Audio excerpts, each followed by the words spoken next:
They say the strongest wolves mate for life, but Atlas Ravencrest had learned that love was the deadliest poison an Alpha King could swallow. He'd sworn his oath in blood 7 years ago, no mate, no Luna, no weakness, until a single sob in the winter darkness shattered every wall he'd built around his dead heart. The crying had started 3 months ago, always after midnight, always from the abandoned tower where they kept broken things. Senna pressed her scarred palms against the frozen stone, counting each breath like prayer beads. Inhale for 4, hold for 7, exhale for 8. The technique her grandmother had taught her before the hunters came. Before she learned that healing gifts became death sentences when the world discovered you weren't quite human.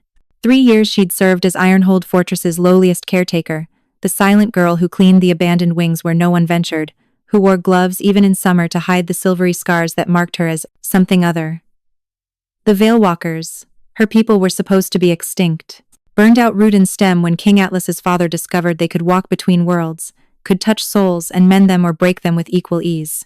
She'd been 14 when she watched her village burn, when her grandmother pushed her through a tear in reality itself, making her promise to become nothing, no one, invisible. Now at 22, Senna had perfected the art of invisibility. She moved through Ironhold like morning mist, arriving before dawn to clean the abandoned tower, disappearing before the fortress truly woke. The other servants thought her mute, traumatized by some unspeakable tragedy. They weren't entirely wrong, but maintaining the facade grew harder each winter. The cold made her gift restless, made it claw at her chest like a caged bird. Some nights, when the moon hung heavy and the temperature dropped below freezing, she couldn't contain it anymore. The pain would build until she had to release it somewhere, somehow. So she cried not normal tears, but something that froze midair into crystalline drops that sang with otherworldly sorrow. Each tear carried a fragment of suppressed power. Each sob released pressure that might otherwise tear her apart from the inside. She thought the abandoned tower was safe. No one climbed those stairs anymore, not since Queen Alara Atlas's mother had thrown herself from its height 7 years ago. The servants whispered it was cursed, haunted by the Mad Queen's ghost. Even the fortress guards avoided patrol routes that passed too close. Tonight felt different. The pressure wasn't just from suppressed power, but something else, something that made her skin prickle with awareness. As she climbed the spiraling stairs, her scarred hands trembling despite the thick gloves, she could feel it a pull like gravity, like fate, like every mistake she'd ever run from catching up at once. The temperature had plummeted to depths that made breathing hurt. Perfect. The colder it was, the faster her tears would crystallize, the less evidence she'd leave behind. She pushed open the tower door and stumbled onto the snow-covered balcony where Queen Alara had stood for the last time. That's when she felt him a presence that made her gift surge so violently she gasped. The attack had come during the Harvest Moon Festival, when Veilwalkers traditionally thinned the boundaries between worlds to bless the coming winter. Senna remembered the exact moment everything changed, her mother's eyes widening as iron-tipped arrows pierced the ceremonial veils, her father's roar as he shifted into his ethereal form to buy them time. Veilwalkers weren't werewolves or witches. They were something older, rarer beings who existed partially in multiple realities simultaneously. In their true forms, they appeared as luminous figures wrapped in gossamer veils that showed glimpses of other worlds, other possibilities. They could reach through these veils to heal injuries by pulling from realities where the wound never happened, or destroy by pushing someone into realities where they never existed. The old king, Thaddeus Ravencrest, had discovered their settlement by accident. His young Queen Alara had been dying from a wasting sickness no healer could cure. Desperate, he'd sought the Veilwalkers, and Senna's grandmother had saved her, pulling through the veils to find a reality where Alara had never sickened. But the king had seen too much. He'd seen the power they wielded, the threat they could pose. Within a moon's turn, he returned with an army and weapons, blessed by the Order of the Iron Moon Hunters, who specialized in killing the supernatural. Senna had been in the healing chambers with her grandmother when the screaming started. Through the crystalline walls, she watched her mother fall, her veils burning away like tissue paper. Her father lasted longer, long enough to scream at grandmother to run, to take Senna, and tear through the veils to safety. "You must become nothing," her grandmother had whispered, pressing a vial of silvery liquid into Senna's hands as the hunter's howls grew closer. "Drink this. It will suppress your nature, make you seem human. Find work where no one looks closely. Never use your gift unless death is the only alternative. And never, Ever let them see you cry? The potion had burned like swallowing molten silver. It had compressed her multi-dimensional nature into a single, flat, human-seeming form. The pain had been so intense she'd passed out, waking up alone at a crossroads with nothing but the clothes on her back and scars across her palms where her veils had been forcibly severed. For 3 years, she'd survived by becoming exactly what her grandmother commanded: nothing. The mute girl who cleaned what others wouldn't touch, who lived in the servants' quarters' darkest corner, who never complained when given the worst tasks. But the potion's effectiveness was waning. Each month required higher doses to maintain her disguise, and she'd run out 6 weeks ago. Now her true nature fought to resurface. The tears were just the beginning. Sometimes, when she wasn't careful, she'd catch her reflection showing multiple versions of herself, each one making different choices. Once, a servant girl had seen Senna's shadow split into 3 different directions. Senna had convinced her it was a trick of the light, but suspicion had crept into the girl's eyes. Winter made it worse. The cold thinned the boundaries between worlds, made her gift stronger, harder to contain. And this winter felt different, charged with possibility and danger. She'd started having dreams of burning veils, of a wolf with eyes like liquid mercury, of a queen falling not from a tower but into somewhere else entirely. King Atlas Ravencrest stood at his war room's window, watching snow fall like ash across Ironhold Fortress. 7 years since his mother's death. 7 years since he'd learned that love was just another word for vulnerability. The anniversary always made his wolf restless, made it pace the cage of his consciousness with increasing aggression. Your Majesty. His beta, Commander Rook, entered with practiced silence. The Northern Territories report unusual activities. Lights in the sky that move against the wind, rivers running backward for heartbeats at a time. The same phenomena as last month? Atlas didn't turn from the window. At 31, he cut an imposing figure, raven black hair, shoulders that carried the weight of a kingdom, and eyes that had turned silver the night his mother died, never returning to their original brown. Worse. The Oracle believes the boundaries are thinning. She says something old is stirring, something that should have stayed dead. Atlas's jaw tightened. The Oracle spoke in riddles, but her warnings had never been wrong. Double the patrols. If something's coming through. He stopped mid-sentence. His wolf, silent for months, suddenly surged to the surface with such violence that his eyes flashed fully silver. Through the frost-covered window, across the courtyard, and up the abandoned tower, something called to him. Not a sound, but a pull in his chest like a fishhook through his ribs. Sire? Rook stepped forward, concerned. There's someone in my mother's tower. Impossible. It's been sealed since. But Atlas was already moving, his body shifting partially as he crossed the room, not full wolf, but something between. His mother's tower had been his one order that no one disobeyed. No one entered. No one cleaned. It remained as she'd left it. A tomb of memories he couldn't bear to face. He took the stairs 3 at a time, his enhanced hearing picking up something that made his wolf howl, internally crying, but not normal tears. These sobs carried harmonics that shouldn't exist, frequencies that made reality shiver. As he climbed higher, frost began forming on the stone walls, but not regular ice. This frost showed images, fragments of other places, other times. He reached the tower door and found it ajar, winter wind whistling through the gap. Inside, he could hear her now clearly.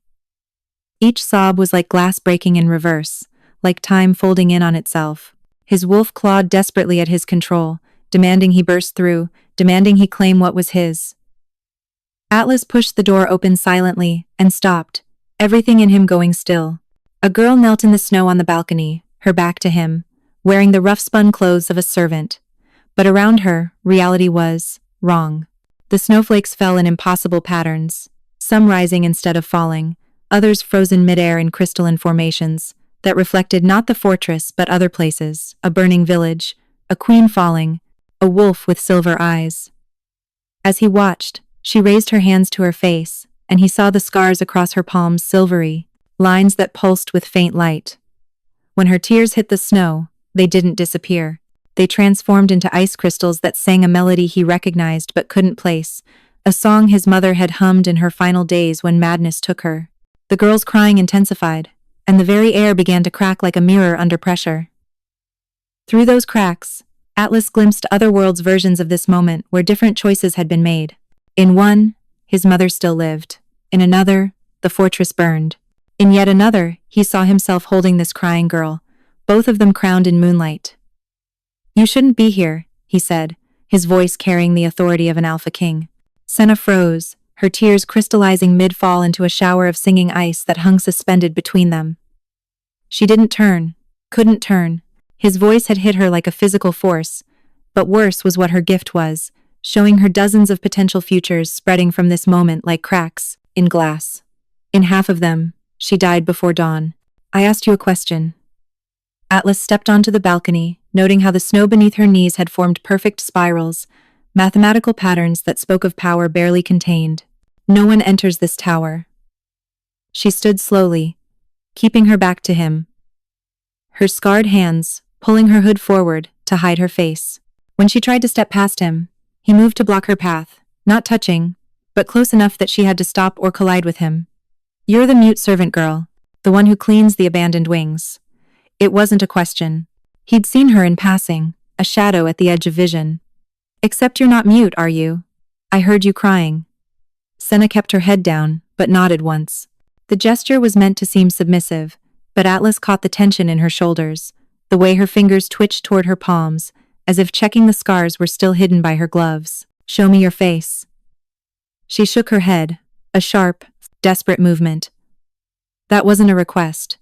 He let his alpha command ripple through the words, the power that could force any wolf to submit. But she didn't submit. Instead, she stumbled backward, and he heard her gasp, not in defiance, but in pain. The alpha command had hit something inside her, but instead of forcing obedience, it had caused actual damage. A drop of silver blood fell from her nose, steaming as it hit the snow. Interesting. Atlas moved closer, his wolf practically howling now. "You're not a wolf, but my command affects you, yet you can resist." He circled her slowly, predatorily. "What are you?" Senna finally raised her head, and their eyes met. The impact was instantaneous and devastating. Her eyes were human in shape, but wrong in every other way. They held depth, like looking into a well that reflected not sky but entire galaxies. Layers of color that shifted and changed, showing different versions of herself looking back at him. Atlas's wolf surged so violently he partially shifted without meaning to claws, extending, eyes going fully silver, canines dropping. But instead of attack, his wolf wanted something else. It wanted to claim, to protect, to possess. The word mate screamed through his mind with such force he took a step back. "No." The word tore from him, rough and desperate. "I swore an oath, no mate, never again." Senna's eyes widened in understanding and horror. She felt it too, the pull between them like gravity increasing, like two magnets fighting against the space keeping them apart. But more terrifying was what her gift was showing her. In every reality where they touched, the world changed. Sometimes for better, sometimes for worse, but always irrevocably. "I should go," she whispered, her voice rusty from disuse but carrying those same harmonics he'd heard in her crying. The sound made his wolf whine. "You're bleeding silver." He pointed to the drops still steaming in the snow. "No human bleeds silver." "I'm not..." She caught herself, but too late. "Not human." Atlas finished. "No, you're not. The question is, what are you, and why are you in my mother's tower?" His eyes narrowed. "This is where she died. Where she jumped 7 years ago. Unless..." He moved so fast she couldn't react, grabbing her wrist. The moment their skin made contact, even through her glove, the world exploded. Images flashed between them, memories that weren't quite memories, truths that weren't quite truths. He saw his mother not jumping, but being pulled into a tear in reality. Saw beings of light and veil trying to save her. Saw a young girl with scarred palms watching from between worlds as Queen Alara fell not down but through. Senna wrenched away, but the damage was done. Where his hand had touched, her glove had dissolved, revealing the silvery scars that pulsed with otherworldly light. "Veilwalker." The word came out as a growl. "You're a fucking Veilwalker." The throne room had never been colder. Atlas had called an emergency gathering, and the nobility of Ironhold arrived wrapped in furs and suspicion. At the room's center, Senna knelt in iron chains, the metal burning against her skin but keeping her gift suppressed enough that she couldn't tear through reality to escape. "Your Majesty?" Duke Cassius spoke first, his scarred face a map of battles fought. "What crime has this servant committed to warrant such display?" Atlas sat on his throne of black oak and iron, his silver eyes never leaving Senna's bowed head. He'd spent 3 hours after discovering her researching, confirming what his wolf already knew: she was his mate, and she was the very creature his father had tried to make extinct. "She stands accused of supernatural deception," Atlas announced, his voice echoing off stone walls. "Of living among us while hiding her true nature." Whispers erupted. In the years since the Veilwalker purge, paranoia about hidden supernaturals had become embedded in the kingdom's consciousness. Parents checked their children for signs, lovers tested each other with iron and silver, neighbors reported suspicious behavior. "Bring forth the truth seeker," Atlas commanded. The doors opened, admitting a figure that made everyone step back. Mordain, the last of the truth seekers, walked with the confidence of someone who'd outlived empires. His gift was simple and terrible: he could compel absolute truth from anyone he touched. Even Atlas himself couldn't resist that power. But Mordain wasn't alone.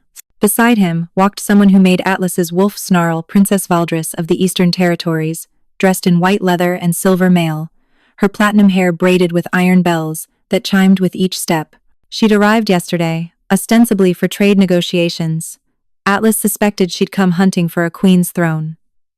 "Lord Mordain," Atlas nodded to the ancient truth seeker. "Test the accused." Mordain approached Senna, his weathered hand reaching for her face.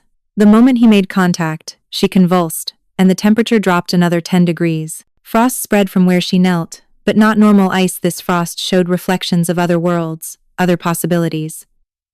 "Speak your true name," Mordain commanded. "Senna Nightvale." Her voice came out layered, as if multiple versions of her spoke simultaneously. "What are you?" "The last Veilwalker in this realm." Gasps echoed through the hall. Several nobles reached for weapons. "Why are you here?" "I had nowhere else to go." Tears began falling from her eyes, each drop crystallizing into singing ice before hitting the floor. "Everyone else is dead." "Did you kill Queen Alara?" "No." The word rang with such truth that even Mordain stepped back. "I tried to save her. She was being pulled through the veils by something that should not exist. I held her as long as I could, but I was only 14. Too weak. I watched her fall through realities, until she found one where jumping was her choice." Atlas stood abruptly, his throne cracking under the force. "You were there? You saw my mother die?" "I see everyone die." Senna's voice broke, harmonics shattering like glass. "In infinite variations, it's the curse of walking between veils. I see every choice, every possibility, every ending." She looked up at him with those impossible eyes.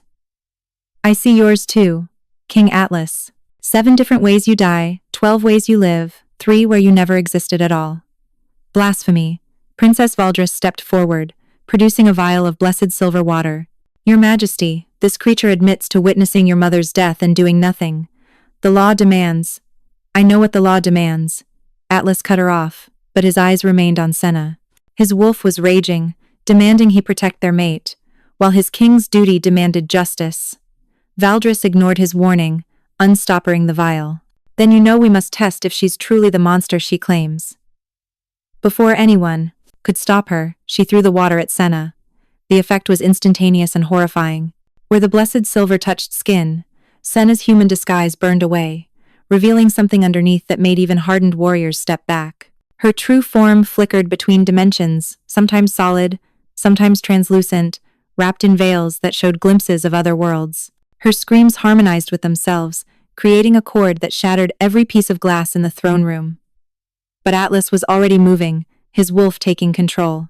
He caught Senna as she collapsed, pulling her against him despite the way her shifting form made reality bend around them. The mate bond roared to life, and everyone in the throne room felt it, the magical joining that marked them as destined pairs. "Mine," Atlas growled, the word carrying such primal authority that Valdris dropped to her knees. "Anyone who touches her again dies." Senna ran through Ironhold's corridors, her form flickering, between human and Veilwalker with each step. Behind her, she could hear Atlas pursuing. his footsteps deliberate, patient, like he knew exactly where she would go. The mate bond pulled at her chest, a chain made of starlight and shadow that grew tighter with distance. She burst through the door to the castle's highest parapet, where snow fell upward and the aurora borealis painted impossible colors across the sky. Here, at the boundary between earth and void, her power was strongest. She could tear through, escape to another reality where Atlas Ravencrest never existed, where mate bonds were just stories. You can't run from this. His voice came from directly behind her, though she hadn't heard him arrive. Trust me, I've tried.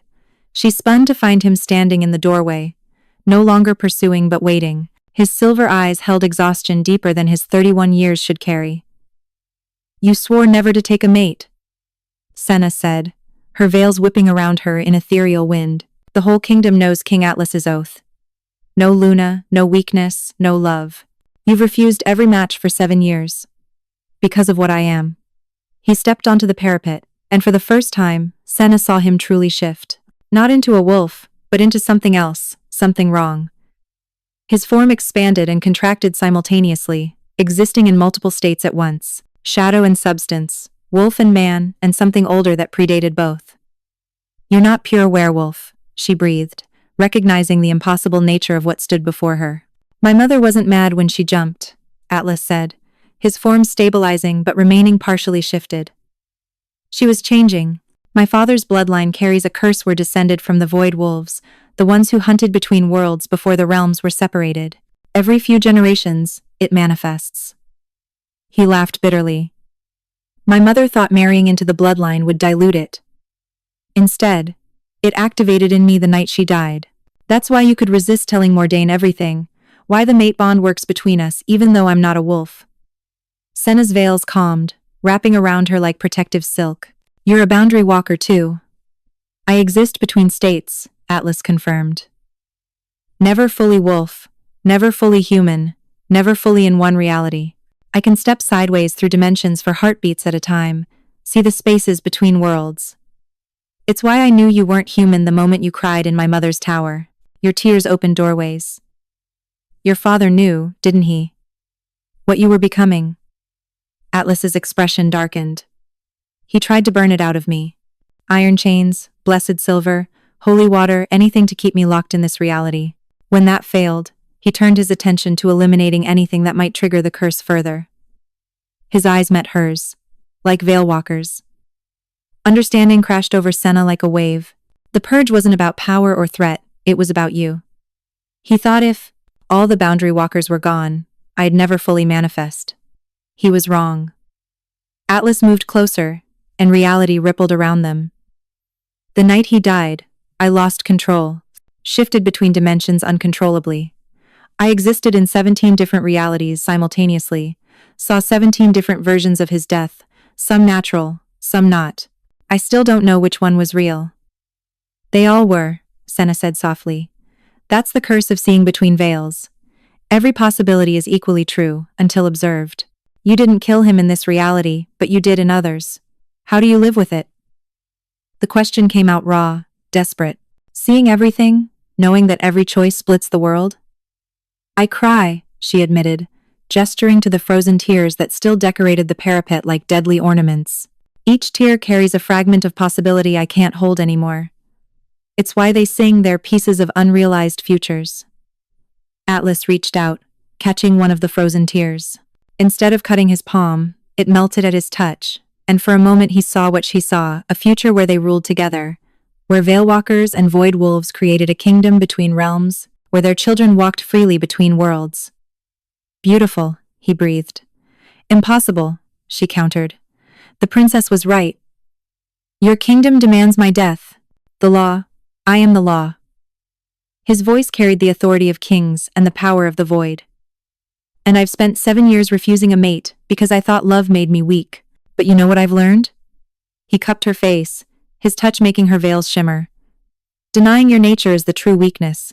I've been dying slowly, splitting apart at the seams. Then I heard you crying, and for the first time in 7 years, I felt whole. There's something else, Atlas said, pulling back but keeping one hand on her arm, anchoring them both to this reality. The disturbances, Commander Rook reported the backwards rivers. The lights in the sky, they started 3 months ago, the same time you began crying in the tower. Senna's eyes widened. That's impossible. I was careful. Your tears were creating soft spots between worlds.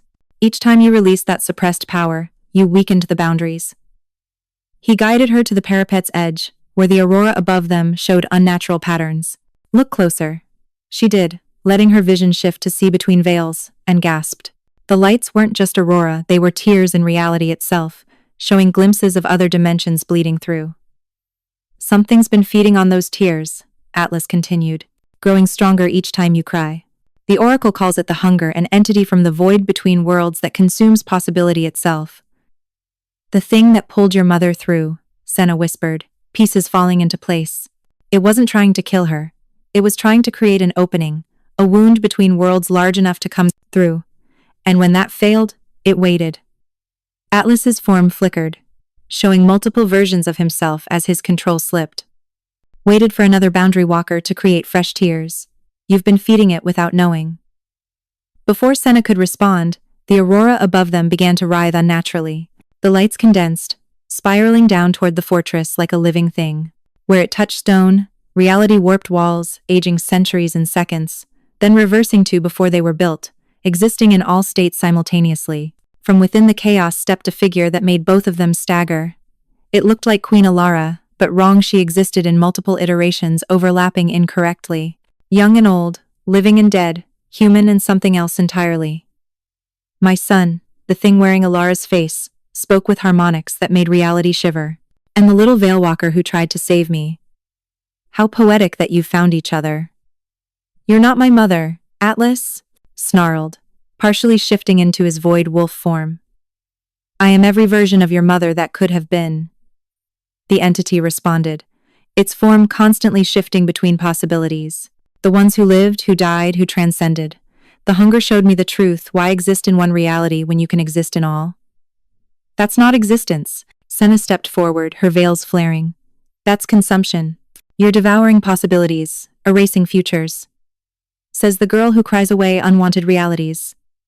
The Alara, things smiled with too many mouths.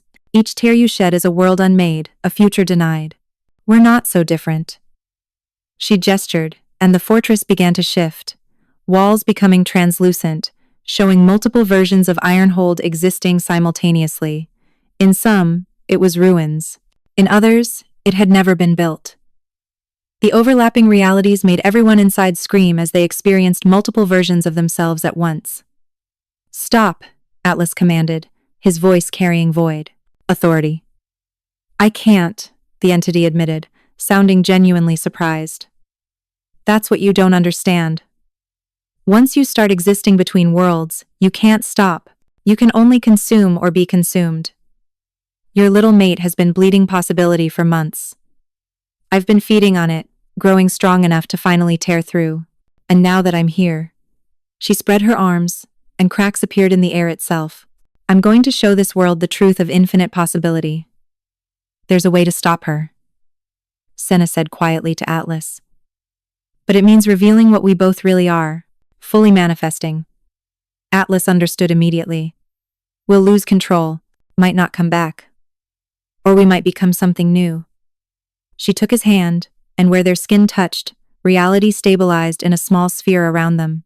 The Void Wolf and the Veilwalker. Destruction and creation. We're opposites, but also balance, he finished. My mother knew. It's why she was coming to the Veilwalkers. That night years ago, before the hunger caught her. She'd figured out what I was becoming and sought the only beings who could help. The Alara thing laughed, the sound fracturing into multiple tones. You think your bond can stop me? I exist in every reality now. Kill me in one, and I persist in infinite others. Then we'll just have to kill you in all of them, Atlas said, his form beginning to shift fully. Together, Senna agreed, letting her human disguise finally fall away completely. As Atlas and Senna prepared to fully manifest, the Alara thing's form suddenly convulsed. Her multiple faces showed fear for the first time. No, she whispered, looking at something behind them that existed in another dimension. You promised. You said if I opened the way. A new voice echoed from everywhere and nowhere, ancient beyond measure. You've served your purpose, little echo. The temperature dropped to absolute zero.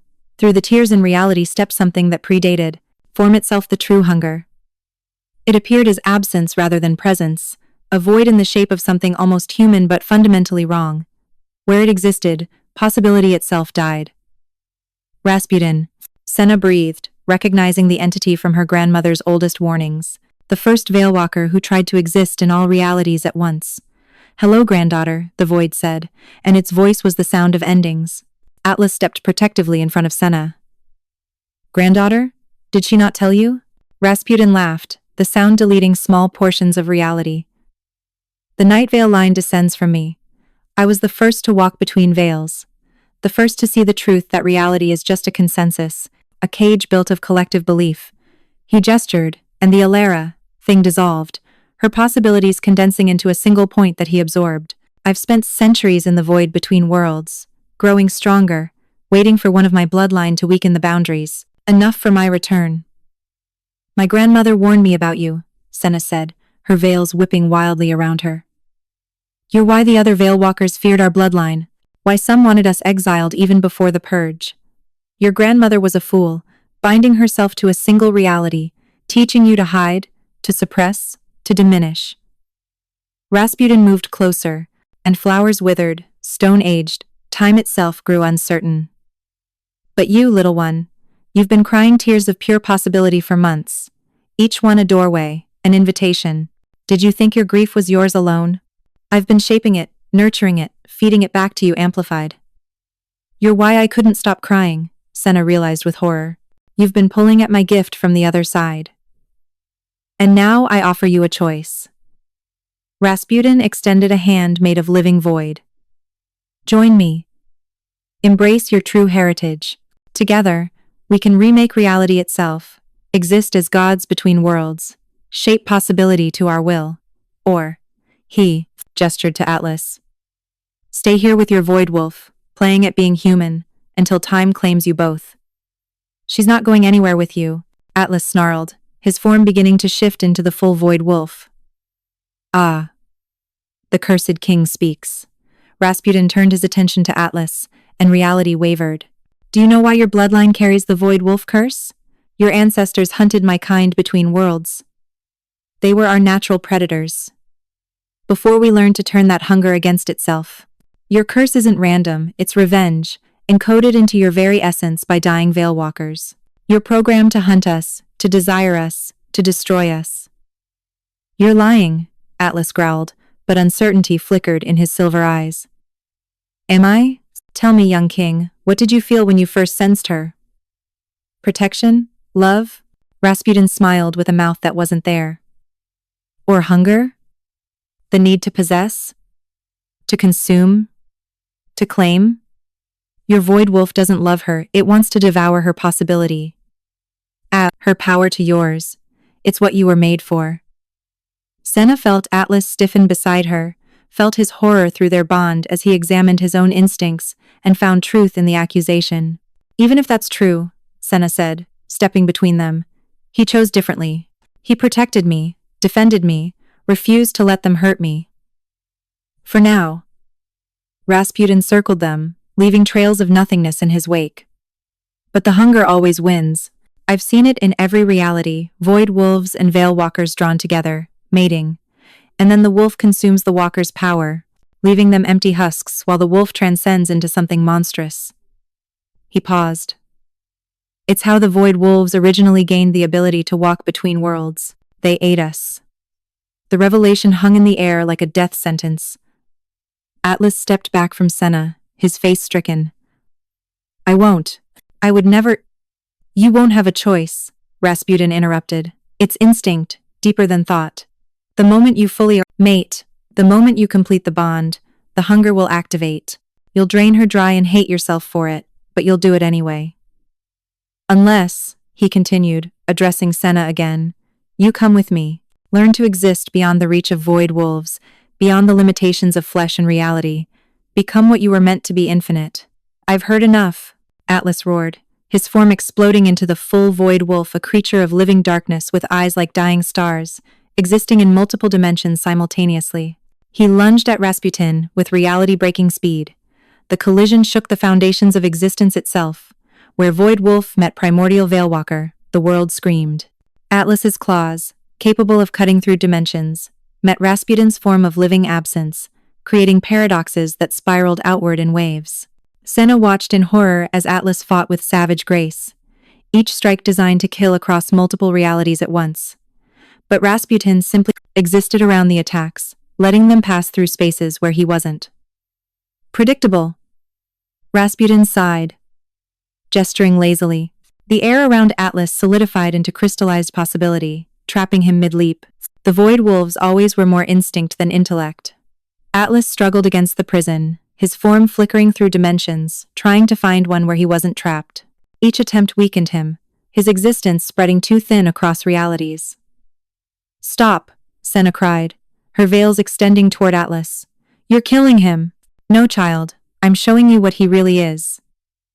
Rasputin tightened the trap, and Atlas's void wolf form began to destabilize, revealing something beneath a core of pure hunger, an endless appetite that wanted to devour everything, including her. But as Senna reached Atlas, her veils wrapping around him, something unexpected happened. Instead of her power being drained, their essences began to harmonize. The hunger in him met the creation in her, and instead of consumption, there was exchange, a perfect circuit of power flowing between them. "Impossible." Rasputin stepped back, his void form flickering with uncertainty. "You're wrong about the hunger," Senna said, understanding flooding through her as their bond deepened. "It's not meant to consume, it's meant to complete. Void wolves don't devour Veilwalkers. They're meant to anchor us, keep us from dissolving into infinite possibility." She pulled Atlas free from the crystallized trap, their combined power shattering it easily. As he returned to his hybrid form, she saw the truth in his silver eyes, not hunger for her power, but hunger for her, for connection, for something to keep him grounded in reality. "And Veilwalkers," Atlas continued, his voice harmonizing with hers, "are meant to show void wolves that existence isn't about consuming possibility, but choosing it." They stood together, hand in hand, as their powers fully merged. Around them, reality stabilized in a perfect sphere while chaos raged beyond. Rasputin attacked with the fury of collapsed realities, throwing deleted futures and erased pasts at them. But their combined nature, void and veil, hunger and creation, choice and consumption, formed a shield that transformed each attack into something new. "You cannot defeat me," Rasputin raged, his form expanding to encompass the entire sky. "I am the space between breaths, the pause between heartbeats. I am inevitability itself." "Your fear," Senna corrected, her understanding complete now. "You were the first to see between veils, and it terrified you. So you tried to control it, to exist everywhere, so you could never be surprised, never be vulnerable.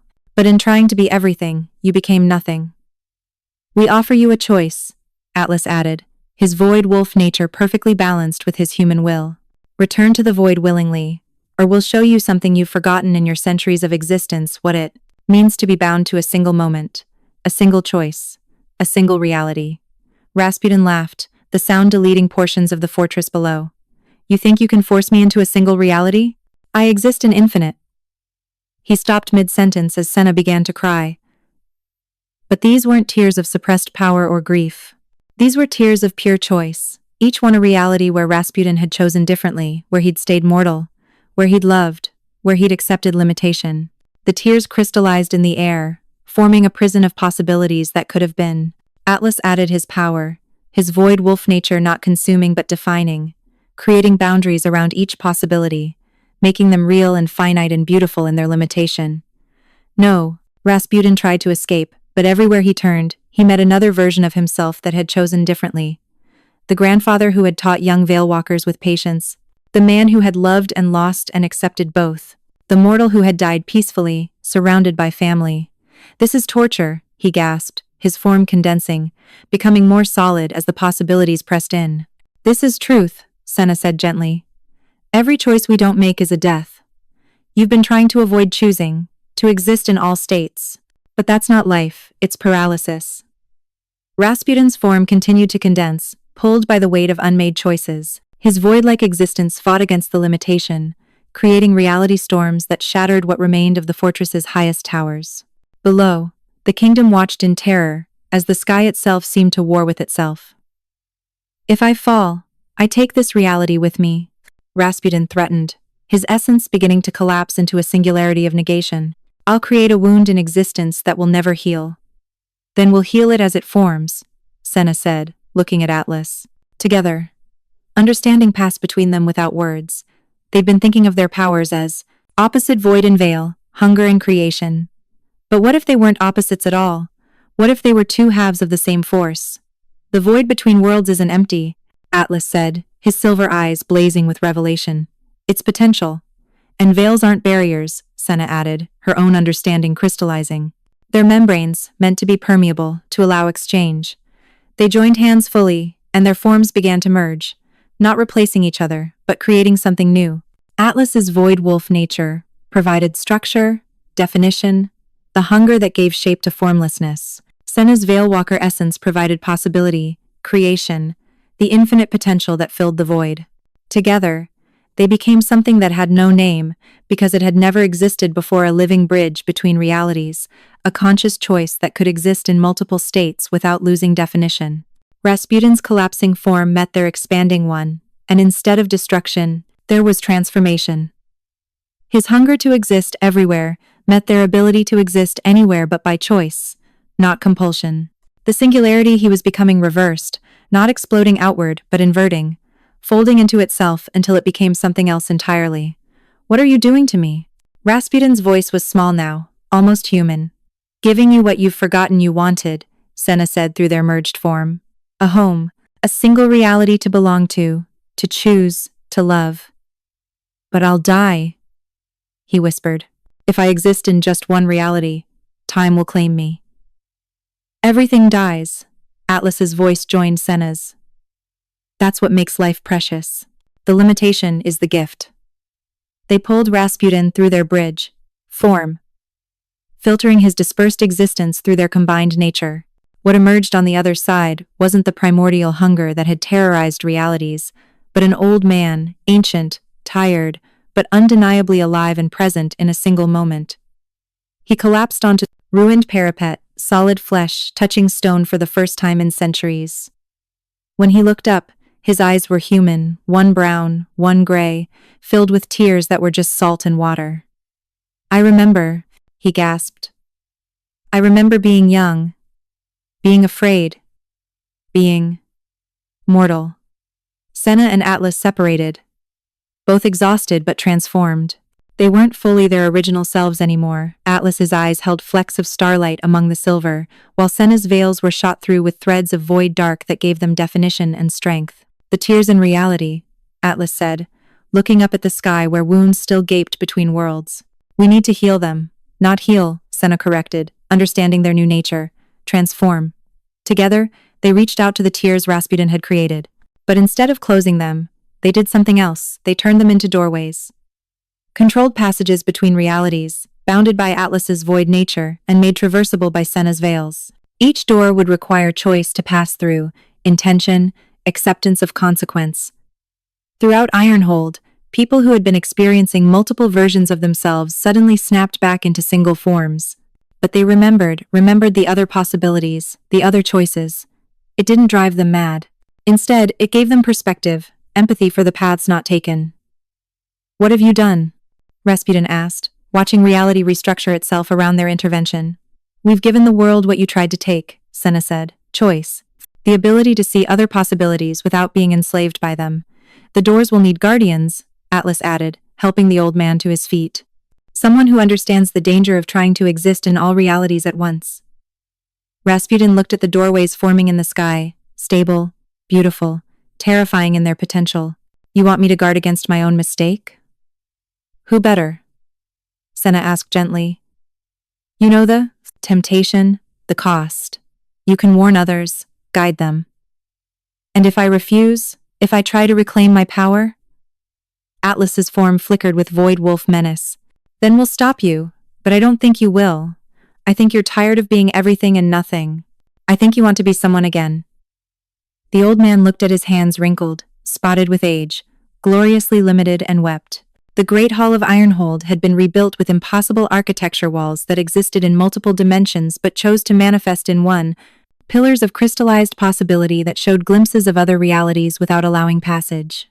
It had been 3 weeks since the transformation, and representatives from every kingdom had come to witness what many called either miracle or catastrophe. Princess Valdris stood before the assembled crowd, her silver mail replaced with robes of deep purple that marked her new role. "The Order of the Iron Moon is dissolved," she announced, her voice carrying to every corner of the hall. "In its place, we establish the Threshold Guard, protectors not from supernatural beings, but protectors of the balance between realities." Murmurs rippled through the crowd. At the high table, Atlas sat with Senna at his right hand, not as servant and king, but as equals, their combined authority evident in how reality itself seemed more solid around them. "For too long, we've feared what we didn't understand." Atlas stood, his voice carrying the weight of void and crown alike. "We tried to eliminate those who were different, to force a single reality on a world meant for multiplicity." "The children born with silver eyes aren't cursed," Senna added, rising beside him. "Their evolution. The boundaries between worlds have been thinning for generations, and humanity has been adapting. The Veilwalker gifts, the Void Wolf curses, they're not aberrations, they're inheritance." Commander Rook stepped forward, and as he did, his form flickered. For years, he'd hidden his own nature, a quarter-blood Veilwalker whose grandmother had survived the purge by marrying human. "I am proof," he said, letting his heritage show in the subtle way reality bent around him. "We've been among you all along, hiding, suppressing, dying slowly from denying our nature." "And now?" Duke Cassius asked, his scarred face skeptical. "What do you propose? That we simply accept that reality itself has become optional?" "Not optional," Rasputin spoke from his position by the doors. In 3 weeks, he'd aged backward slightly, not to youth, but to a vital old age, his role as guardian giving him purpose that sustained him. "Reality is still reality, but now we acknowledge that it's one choice among many. The doors," he gestured to the subtle rifts that floated throughout the hall, each one leading to a slightly different version of this moment, "aren't for casual travel. Each passage costs something, changes something, they're for necessity, for those whose nature requires multiple realities to survive." "Like my daughter," a woman in the crowd spoke up. She pushed forward a girl of perhaps 7, whose eyes held the telltale silver flecks. "She's been seeing other worlds since birth. The physicians said she was mad, but—" Senna descended from the high table, kneeling before the child. "What's your name, little one?" "Maya," the girl whispered. "Sometimes I'm also Maria, and once I was mourning." "All beautiful names," Senna smiled, her veils extending gently to encompass the child. "Would you like to learn to choose which one you are each day?" The girl nodded eagerly. "This is what we offer," Atlas announced. "Training for those born between worlds. Safety for those who walk multiple realities. Purpose for those who thought they were broken." He paused, his silver eyes scanning the crowd. "And justice for those who would abuse these gifts." "What of the mate bond?" Princess Valdris asked, her tone carefully. "Neutral. The kingdom requires an heir, but if you mate fully with a Veilwalker—" "We've already mated," Atlas said simply, taking Senna's hand as she returned to his side. "Fully, completely. In all realities we could find, and I haven't consumed her." He smiled, the expression transforming his usually stern features. "Instead, we've created something new." Senna placed her free hand on her stomach, and through her veils, everyone could see it, the impossible child growing within her. Not human, not wolf, not Veilwalker, but something unprecedented, a being that existed in one reality by choice but could perceive all others. The first of a new kind. The prophecies spoke of convergence. Mordain the Truth Seeker said, his ancient voice carrying wonder. "We thought it meant the end of supernatural beings, their absorption into humanity, but it meant transformation, evolution, synthesis. For those who choose it," Senna emphasized. "No one will be forced to change. Humans can remain human. Wolves can remain wolves. But for those caught between, those who've been hiding, suppressing, dying, there's another way." The snow fell differently now in Ironhold, each flake a tiny choice, a possibility that had chosen to manifest as frozen water rather than rain or mist or nothing at all. Senna stood in the rebuilt tower where Queen Alara had died, or chosen to die, or been pulled into death, all versions equally true, equally honored. She wasn't alone. Maya sat beside her, learning to sort through the realities she saw, choosing which visions to release as crystalline tears and which to keep as wisdom. Around them, a dozen other children practiced similar exercises, their gifts no longer hidden but celebrated, refined, integrated. "Your Majesty," Maya said formally, then giggled. "I mean, Senna. When will the baby choose to be born?" Senna smiled, her hand on her swollen belly. The child within existed in a state of constant possibility, sometimes feeling like a boy, sometimes a girl, sometimes something beyond binary definition. Soon, when they're ready to choose a form, a moment, a reality to call home. Atlas appeared in the doorway, moving with the fluid grace of someone who'd finally accepted all aspects of his nature.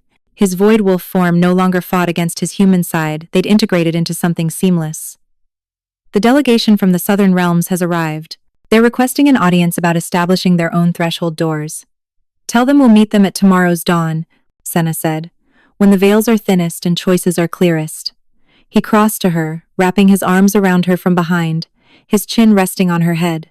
Through their bond, she felt his contentment. The king who'd sworn never to mate now couldn't imagine existence without their connection. "Any regrets?"